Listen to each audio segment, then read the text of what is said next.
ಬೆಂಗಳೂರಿನಲ್ಲಿ ಹೆಚ್ಚಾದ ಜಲಕ್ಷಾಮ, ಬೋರ್ವೆಲ್ ಕೊರೆಯಲು ಅನುಮತಿ ನೀಡುವಂತೆ ಜಲಮಂಡಳಿಗೆ ಪತ್ರ. ಕಸ್ಟಮ್ಸ್ ಹೆಸರಲ್ಲಿ ಟೆಕ್ಕಿಗೆ ಕೋಟಿ ವಂಚನೆ. ನಾಡಿನೆಲ್ಲೆಡೆ ಹೇಗಿತ್ತು ರಂಜಾನ್ ಹಬ್ಬದ ಸಂಭ್ರಮ? ಎಲ್ಲ ಸುದ್ದಿ ಡೀಟೇಲ್ಸ್ ಕರ್ನಾಟಕ 20.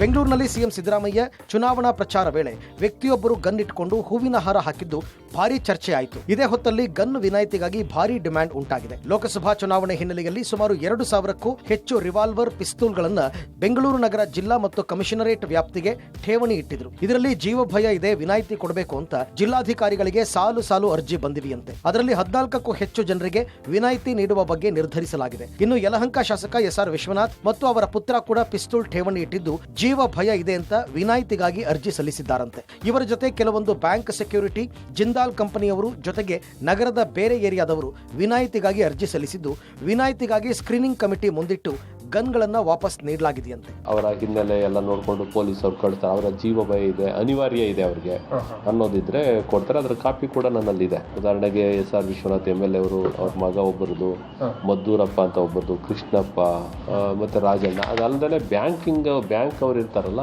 ಅವ್ರದಕ್ಕೂ ಕೂಡ ನಾವು ಬ್ಯಾಂಕ್ ಭದ್ರತೆ ದೃಷ್ಟಿಯಿಂದ ನಾವು ಕೊಡ್ತೇವೆ. ಹೆಬ್ಬಾಳ ಫ್ಲೈಓವರ್ ಬಳಿ ಇನ್ಮುಂದೆ ಮತ್ತಷ್ಟು ಟ್ರಾಫಿಕ್ ಕಿರಿಕಿರಿ ಉಂಟಾಗಲಿದೆ. ಬಿಡಿಎ 6 ವರ್ಷಗಳ ಹಿಂದೆ ಹೆಬ್ಬಾಳ ಫ್ಲೈಓವರ್ ಅಗಲೀಕರಣಕ್ಕೆ ಗ್ರೀನ್ ಪ್ರಿಂಟ್ ಸಿದ್ಧ ಮಾಡಿಕೊಂಡು ಪಿಲ್ಲರ್ ಹಾಕೋದಕ್ಕೆ ಶುರು ಮಾಡಿತ್ತು. ಆದರೆ ಮೆಟ್ರೋ ಕಾಮಗಾರಿಯ ಕಾರಣ ಹಾಗೂ ಸ್ಟೀಲ್ ಬ್ರಿಡ್ಜ್ ಮಾಡುವ ಪ್ಲಾನ್ನಿಂದ ಕಾಮಗಾರಿಗೆ ತಡೆ ನೀಡಲಾಗಿತ್ತು. ಈಗ ಮತ್ತೆ ಇಲ್ಲಿ ಫ್ಲೈಓವರ್ ಅಗಲೀಕರಣ ಮಾಡೋದಕ್ಕೆ ಸರ್ಕಾರ ಮುಂದಾಗಿದ್ದು 10 ತಿಂಗಳಿನಿಂದ ಪಿಲ್ಲರ್ಗಳ ಕಾಮಗಾರಿ ನಡೀತಾ ಇದೆ. ಕೆಆರ್ಪುರಂ ನಾಗವಾರ ಕಡೆಯಿಂದ ಬಂದು ಹೆಬ್ಬಾಳ ಫ್ಲೈಓವರ್ ಮೇಲೆ ಬರುವ ಮಾರ್ಗವನ್ನ ತಾತ್ಕಾಲಿಕವಾಗಿ ಬಂದ್ ಮಾಡಿ ಮೇಲ್ಸೇತುವೆ ಅಗಲೀಕರಣ ಕಾಮಗಾರಿ ನಡೆಯಲಿದೆ.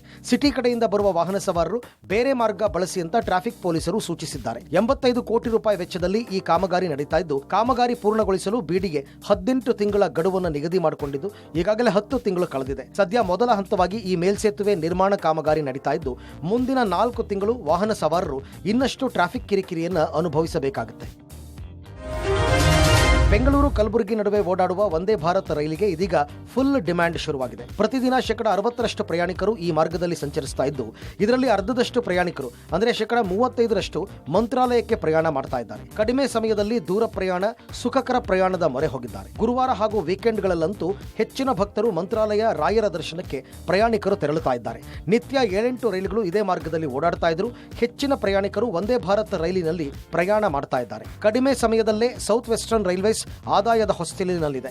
ಗುರುವಾರ ಹೊರತುಪಡಿಸಿ ವಾರದ ಎಲ್ಲಾ ದಿನವೂ ವಂದೇ ಭಾರತ್ ರೈಲು ಓಡಾಡ್ತಾ ಇದ್ದು, ಹಬ್ಬ ವಿಶೇಷ ದಿನಗಳಿಗೆ ಪ್ರಯಾಣಿಕರು ವಂದೇ ಭಾರತ್ ರೈಲನ್ನು ಆಯ್ಕೆ ಮಾಡಿಕೊಳ್ತಾ ಇದ್ದಾರೆ. ಬೆಂಗಳೂರಿನಲ್ಲಿ ಬಿರು ಬೇಸಿಗೆಯಿಂದ ನೀರಿಗಾಗಿ ಹಾಹಾಕಾರ ಶುರುವಾಗಿದೆ. ಅಂತರ್ಜಲ ಕುಸಿತದಿಂದ ಬೋರ್ವೆಲ್ಗಳು ಬತ್ತಿ ಹೋಗ್ತಾ ಇದೆ. ಅದರಲ್ಲೂ 25ಕ್ಕೂ ಹೆಚ್ಚು ಅಪಾರ್ಟ್ಮೆಂಟ್ಗಳಲ್ಲಿ ಬೋರ್ವೆಲ್ ಬತ್ತಿ ಹೋಗಿರುವ ಕಾರಣ ಬೋರ್ವೆಲ್ ಅನ್ನು ಕೊರೆಸೋದಕ್ಕಾಗಿ ಅನುಮತಿ ನೀಡುವಂತೆ ಜಲಮಂಡಳಿಗೆ ಸಾಲು ಅರ್ಜಿ ಬರ್ತಾ ಇದೆ. ಬೋರ್ವೆಲ್ ಅನ್ನು ಕೊರೆಯಲಿಕ್ಕೆ ಅನುಮತಿಯನ್ನು ಜಿಲ್ಲಾಧಿಕಾರಿಗಳು ನೀಡಬೇಕಿರುವ ಕಾರಣ ಅನುಮತಿಯನ್ನ ಕೊಡಿ ಅಂತೇಳಿ ಜಲಮಂಡಳಿ ಬೆಂಗಳೂರು ನಗರದ ಜಿಲ್ಲಾಧಿಕಾರಿ ದಯಾನಂದ್ಗೆ ಪತ್ರವನ್ನು ಬರೆದಿದ್ದಾರಂತೆ.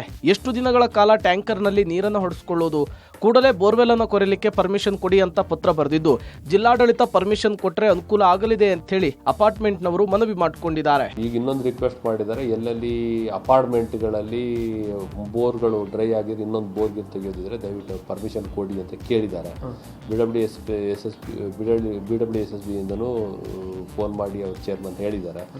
ಅಂಡರ್ಗ್ರೌಂಡ್ ವಾಟರ್ ಸಂಬಂಧಪಟ್ಟಂತ ಜಿಯಾಲಜಿಸ್ಟ್ ಇದ್ದಾರೆ, ಅವ್ರನ್ನ ಕರೆಸಿಬಿಟ್ಟು ನಾನು ಡಿಸಿಷನ್ ತಗೊಳ್ತೀನಿ. ಬೋರ್ವೆಲ್ ಕೊರಿಬಾರ್ದು ಅಂತಾನೆ ಹೇಳುತ್ತೆ ಜಲಮಂಡಳಿ. ಹೇಳುತ್ತೆ ಅದನ್ನ ಈಗ ಕೊಡಿ ಅಂತ ಅವರು ಫೋನ್ ಮಾಡಿದ್ರು. ಅದಕ್ಕೆ ರೇಟಿಂಗ್ ಅಲ್ಲಿ ಕಳಿಸಿ ನಾನು ಪರಿಶೀಲನೆ ಮಾಡ್ತೀನಿ ಅಂತ ಹೇಳಿದ್ದೇನೆ. ಅದು ಬಂದ್ರೆ ಪರಿಶೀಲನೆ ಮಾಡಿ ಡಿಸಿಷನ್ ತಗೊಳ್ತೀನಿ. ನಮ್ಮ ಹತ್ರ ಒಂದು 5 ಅಪಾರ್ಟ್ಮೆಂಟ್ಗಳು ಪರ್ಮಿಷನ್ ಕೇಳಿದ್ದಾರೆ. ಅಪಾರ್ಟ್ಮೆಂಟ್ಗಳಿಗೆ ಪರ್ಮಿಷನ್ ಕೊಡೋ ಅಧಿಕಾರ BWSSB ಅಲ್ಲ, ಜಿಲ್ಲಾ ಅಧ್ಯಕ್ಷರ ಕಮಿಟಿ ಇದೆ. ಆ ಕಮಿಟಿಗೆ ನಾವು ರೆಕಮೆಂಡ್ ಮಾಡಿದ್ವಿ. ಬೆಂಗಳೂರು ಅಪಾರ್ಟ್ಮೆಂಟ್ ಫೆಡರೇಷನ್ ಅವರಿಗೆ ಮಾಹಿತಿ ಕಲೆಕ್ಟ್ ಮಾಡಿ ಕೊಡಕ್ಕಿದ್ದೇವೆ. ಅಂದ್ರೆ ನಮ್ಮ ಅವರಿಗೆ DC ಅವರಿಗೆ ಮಾತಾಡಿ ಮಾಡಿಸ್ಕೊಡ್ಬೇಕು. ಕಸ್ಟಮ್ಸ್ ಅಧಿಕಾರಿಗಳ ಹೆಸರಿನಲ್ಲಿ ಕರೆ ಮಾಡಿ ಟೆಕ್ಕಿ ಬಳಿ ಕೋಟಿ ಹಣ ದೋಚಿರುವ ಘಟನೆ ಬೆಂಗಳೂರಿನ ಈಶಾನ್ಯ ವಿಭಾಗದಲ್ಲಿ ನಡೆದಿದೆ. ಟೆಕ್ಕಿ ಕುಮಾರಸ್ವಾಮಿ ಶಿವಕುಮಾರ್ಗೆ ಕರೆ ಮಾಡಿದಂತಹ ಸೈಬರ್ ಕಳ್ಳರು ನಿಮ್ಮ ಏರ್ ಪಾರ್ಸಲ್ ದೆಹಲಿ ಕಸ್ಟಮ್ಸ್ನಲ್ಲಿ ಸಿಲುಕಿಕೊಂಡಿದೆ, ನಿಮ್ಮ ಹೆಸರು ಹಾಗೂ ಆಧಾರ್ ಕಾರ್ಡ್ ಅನ್ನು ಬಳಸಿ 16 passport, 18 bank ATM card, 140 gram MDMA ಮಾತ್ರೆಗಳನ್ನು ಕಳುಹಿಸಿದ್ದಾರೆ. ಈ ಕೇಸ್ ವಿತ್ಡ್ರಾ ಮಾಡಿಕೊಳ್ಬೇಕಾದ್ರೆ ನೀವು ನಮಗೆ ಸಹಕಾರ ಕೊಡಬೇಕು ಅಂತ ಹೇಳಿ ಟೆಕ್ಕಿಗೆ ಹೇಳಿದ್ದಾರೆ. ಇದರಿಂದ ಹೆದರಿದಂತಹ ಟೆಕ್ಕಿ ದುಡ್ಡನ್ನು ಕೊಡಲಿಕ್ಕೆ ಒಪ್ಪಿಕೊಂಡಿದ್ದಾರೆ. ಸುಮಾರು 8 ವಿವಿಧ ಬ್ಯಾಂಕುಗಳ ಅಕೌಂಟ್ಗೆ ವಂಚಕರ ಸೂಚನೆಯಂತೆ ಹಂತವಾಗಿ ಹಣವನ್ನು ಹಾಕಿದ್ದಾರೆ. ಬರೋಬ್ಬರಿ 2.24 ಕೋಟಿ ಹಣವನ್ನು ಹಾಕಿ ಕೈ ಸುಟ್ಟಿಕೊಂಡಿರುವಂತಹ ಟೆಕ್ಕಿ ಈಶಾನ್ಯ ವಿಭಾಗದ ಸೈಬರ್ ಪೊಲೀಸ್ ಠಾಣೆಗೆ ದೂರನ್ನು ಕೊಟ್ಟಿದ್ದಾರೆ. ಪ್ರಕರಣವನ್ನು ದಾಖಲಿಸಿಕೊಂಡಿರುವಂತಹ ಸೆನ್ ಪೊಲೀಸರು ವಂಚಕರಿಗಾಗಿ ಹುಡುಕಾಟವನ್ನು ಮುಂದುವರೆಸಿದ್ದಾರೆ.